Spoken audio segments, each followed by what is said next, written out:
എന്താടാ ഉറങ്ങാത്തത്? നമ്മള് സമാധാനത്തോടെ ഉറങ്ങേണ്ട ദിവസമല്ലേ ഇത്? അതെ, പക്ഷേ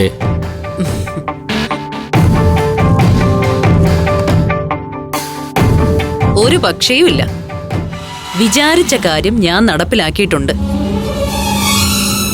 ഇൻഫെക്ഷനുള്ള മരുന്നിന്റെ ട്രിപ്പ് ഇപ്പൊ ആരാധ്യയുടെ ദേഹത്ത് കയറി തുടങ്ങി കാണും. പക്ഷേ അതുകൊണ്ടൊന്നും ഒരു കാര്യവും ഉണ്ടാവാൻ പോകുന്നില്ല. മുറിവ് പഴുത്ത് കൈ മുറിച്ചു മാറ്റേണ്ടി വരും. അതോടെ എന്റെ പ്രതികാരം പൂർത്തിയാവും. ചേച്ചിക്ക് എപ്പോഴും ചേച്ചിയുടെ കാര്യം മാത്രമാണല്ലോ. ഇതുകൊണ്ടൊന്നും എനിക്ക് അമൃതയെ കിട്ടാൻ പോണില്ല. അക്കാര്യത്തിൽ മാത്രം ചേച്ചിക്ക് യാതൊരുവിധ താല്പര്യമില്ല. ഓരോ ദിവസവും അഭിമന്യു അമൃതയും തമ്മിൽ കൂടുതൽ അടുത്തുകൊണ്ടിരിക്കുക.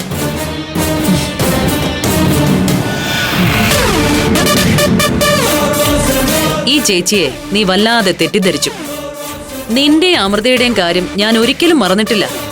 അത് പറയാനാ ഞാൻ സത്യത്തിൽ ഇപ്പൊ ഇങ്ങോട്ട് വന്നത്. അമൃത നിനക്ക് സ്വന്തമാകാൻ പോകുന്നത് ഇന്ന് രാത്രിയാണ്.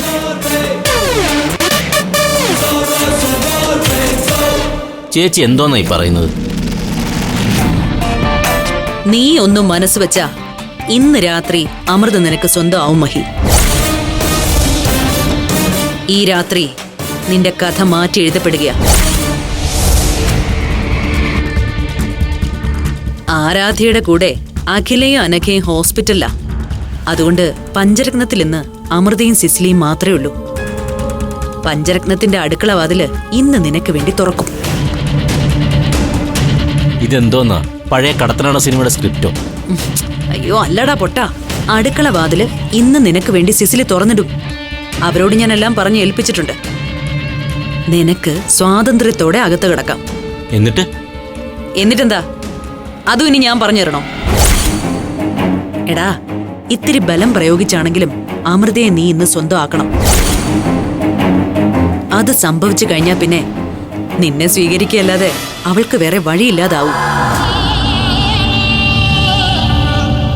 അതൊരു പ്രശ്നമാവുമ്പോ നിന്റെ ചേച്ചി എന്ന നിലയിൽ ധാർമ്മിക ഉത്തരവാദിത്വം ഏറ്റെടുത്ത് നാളെ തന്നെ നിങ്ങളുടെ വിവാഹം നടത്തുന്ന കാര്യം ഞാൻ ഏറ്റു. അല്പം റിസ്കാ, എന്നാൽ ഞാൻ റെഡി അയച്ചു. എന്നാ നിന്ന് വൈകണ്ട, ചെല്ല്.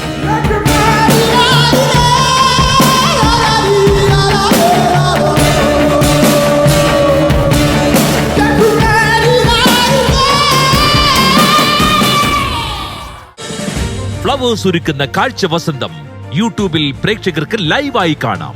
ഫ്ലവേഴ്സ് കോമഡിയിൽ ജോയിൻ ചെയ്യൂ, ആസ്വദിക്കൂ.